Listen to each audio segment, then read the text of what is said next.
अस्सलाम वालेकुम स्टूडेंट्स।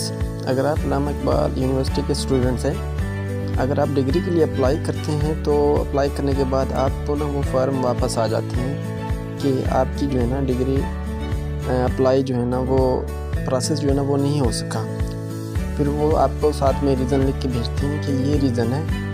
अक्सर स्टूडेंट्स जब भी जो है ना अप्लाई करते हैं तो उसमें मिस्टेक कर जाते हैं, या रीअपीयर का इशू होता है, या उनका जो है ना जब अटेस्ट करवाते हैं किसी से तो टेस्ट जो है ना वो सही नहीं होते, यानी कि गलत होते हैं टेस्टेड, तो इस वजह से जो है ना वो वापस आ जाते हैं, जिस वजह से जो है ना उनका ऑब्जेक्शन लग जाता है।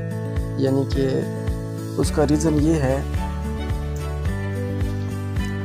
एक तो आप जो है ना डॉक्यूमेंट्स जो आपकी हों वो मुकम्मल जो है ना आपने अटेस्ट करवाने हैं। अब अटेस्ट वो ऐसे करवाने हैं, ऑब्जेक्शन जैसे ये लगा हुआ है कि इसमें जो है ना नाम नहीं लिखा हुआ, आपने अटेस्ट ऐसे करवाने हैं बाकायदा उसका नाम लिखा हो, नाम के साथ जो है ना उसके सिग्नेचर हों, ठीक है। वो इसे जो है ना ये गलत होगा, अटेस्टेड है और उसका ओहदा लिखा हुआ है, ये गलत है।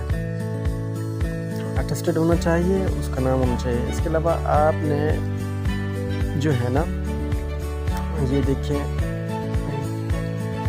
ये बिल्कुल ठीक लगा हुआ है, यानी कि अटेस्टेड है और उसका नीचे नाम है, ठीक है, नाम और उसका एड्रेस यानी कि यहाँ पे आ रहा है। दूसरा जो है ना आप जो है ना यानी कि ट्रांसक्रिप्ट लगा देते हैं जहाँ पे सर्टिफिकेट और डिग्री जाने यानी कि लगाना होता है, यानी कि जो आपने प्रीवियस जो है यानी कि कंप्लीट किए होते हैं, ठीक है। और दूसरा आप रीअपीयर चालान फीस जो है ना वो नहीं पे करते, यानी कि रीअपीयर सब्जेक्ट यानी कि जो आपके होते हैं फेल प्रीवियस यानी कि रिजल्ट हिस्ट्री के वो नहीं लगे होते, वो लगाना ज़रूरी होता है।